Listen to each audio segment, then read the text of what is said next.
welcome to today's video.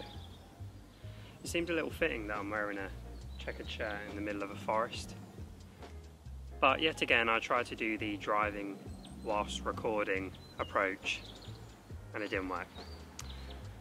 So instead you're going to have to put up with me talking to the camera, but what I have tried to do to compensate that is record a few drive-by clips which I'll include either at the beginning, end, middle of this video.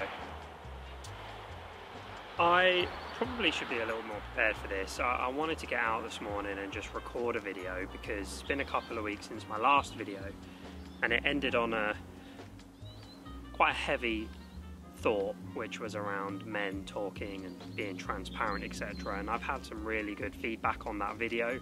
I've had some really cool responses from people reaching out to me on Instagram, and it's great.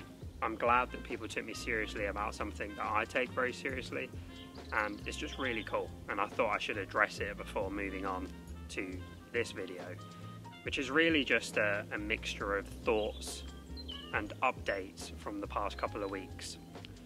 So I'll start with the main one, which is the title of this video, and that is the new RS3. So my car went into Audi this week to have some work done. They were checking for some faults in the radiator because my car's been kicking out smoke from the grille kind of intermittently, irrespective of how much it's rained or the temperature of the car. It was just really like sporadic. Fortunately they didn't find anything wrong with the car, so what I can only imagine is maybe something got stuck behind the front bumper and has just slowly kind of burnt off, because there was a real like burning smell to it as well. But anyway, that's all sorted. But whilst my car was in Audi, one of the sales guys from the dealership contacted me, just rang me up, and he said, "Oh, have you thought about the new RS3?" And for some reason it hadn't really crossed my mind. I know it's inevitable, but I just hadn't thought about there being a newer version of my car, silly as that sounds. But he contacted me and said, "Have you thought about it?" I said no. He said, "Okay, well, would you be interested in reserving a slot?" So a speccing slot. You essentially pay £500 deposit and it means you're guaranteed a speccing slot, which is essentially going to the dealer, speccing the car and placing your order. That's what I did when the facelift RS3 was originally launched, and I specced a white one with black styling pack instead. I think I've mentioned that in videos before, but I said, "Okay, well, before I do that, can you tell me any more about the car?" And he said, "Okay, so it's going to have more power. Don't know the exact figure yet, but what we've been told is that the configurator is going to be updated in March." So I said, "What, this year?" And he said, "Yeah." So the configurator is going to be updated with the RS3, RS6 and 7, so you can configure them. And let's just call this what it is. I think is a little bit of an unreliable source. I know that it's coming directly from an Audi dealer, but historically Audi have never released the RS3 when they announce the new A3 shape. They usually wait 6 months or so before you can actually buy one. And that makes more sense because with the A45 incoming, I would imagine that Audi are probably going to hold out, see how much power that car has if they don't know already, and when that hits the market, see how it sells, and then announce the new RS3, and it will probably have 5-10 brake horsepower more than the A45.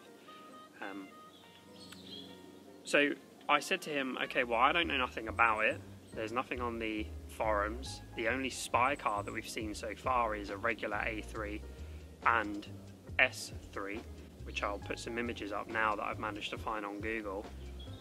And I'm not sure I'm a fan. I don't like the new headlights.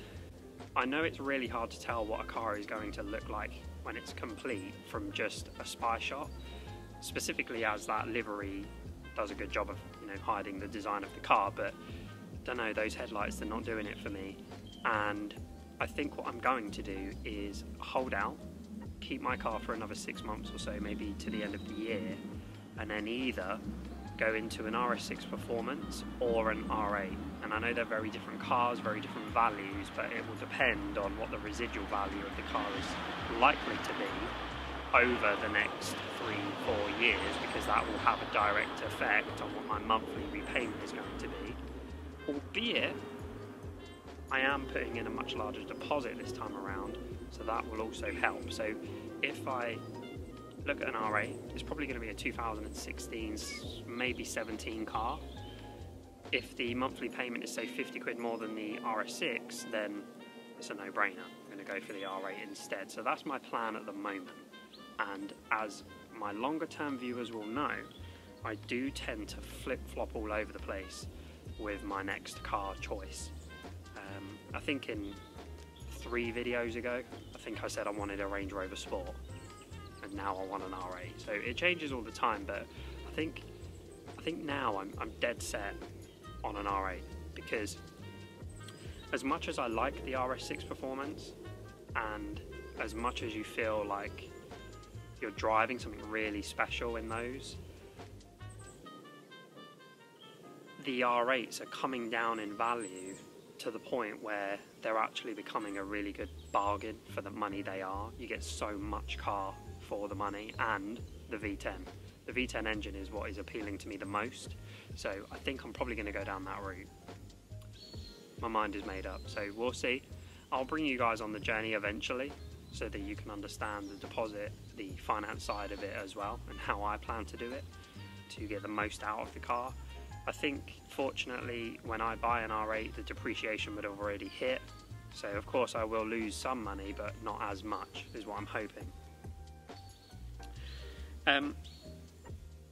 So that's next car plans.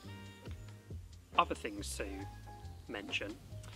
The car is scheduled to have some work done, nothing too major, but just some minor things. I'll also be filming those, and I can't say too much at the moment because I'm speaking to a few different companies, but my plan is to have a few little things done, and when I can say what that is, I'll obviously bring you guys along and vlog the whole thing, make some videos with the companies, etc. I like the idea of getting my car a bit more powerful, but you know, it's one of those, do I really want to, the maintenance, etc., the warranty and so on. So as much as I'm talking to these companies, we're still trying to, you know, figure out the best way of doing it for me, and you know, and me being comfortable with that as well. So that's on the horizon. And in the very near future, in fact in 2 weeks time, and I am committing us to this, we are going to Geneva. We're going to the Geneva Motor Show. We're actually going to be driving, I don't know if you can see it, but we're actually going to be driving down from home to Geneva in my friend's SQ5, and we'll obviously be making a ton of content about the Geneva Motor Show, but also the drive down as well. Really looking forward to it. It sounds a little crazy, but I'm almost looking forward to the drive more than I am the show, but that's because I don't really know what to expect with the show because I haven't been before. So if there is anything in Geneva that you think I should check out whilst I'm there, whether it be restaurants, specific food, whatever it is, please do let me know, because I've never been to Geneva full stop. So I'm very much looking forward to getting on the road in Europe, you know, driving down through France. For a portion of the drive we may take the kind of back roads route, so rather than just driving the highways the whole way there, it'd be good to see a bit of the country and a bit of the countryside. That makes sense. So really looking forward to that as well. I've heard a mixture of rumours. There's going to be a few new Ferraris announced. I've also heard that Audi are planning to unveil the RSQ8 there, as well as the new RS7, so you never know for sure, but that would be really cool to check out. And I'm trying to get hold of some VIP tickets, because I've been told by a few people that if you can get those, it's just a very different experience, because inevitably it's going to be really busy and there's going to be big crowds of people around the core manufacturers. So if anyone knows anyone who can put me in contact with someone who might be able to help get those VIP tickets, comment down below and let me know. And I guess my closing statement for this video is just a thank you again for the support on my last video.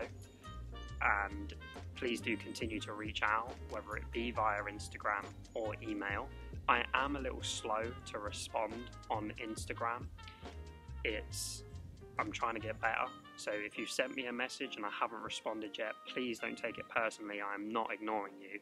I just need to sit down, look at my Instagram and actually respond to people. But yeah, reach out and yeah, give me an idea of the type of content that you want to see next from my channel. I know someone asked me for a miles per gallon video, but I've already done that, so if you just go back and watch some of my older videos, I talk about it.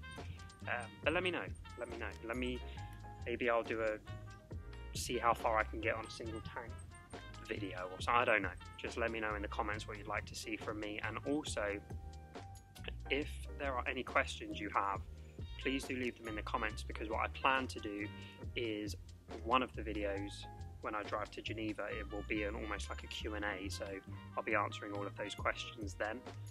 So until the next one, thank you very much for watching.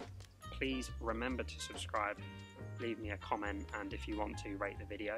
Peace.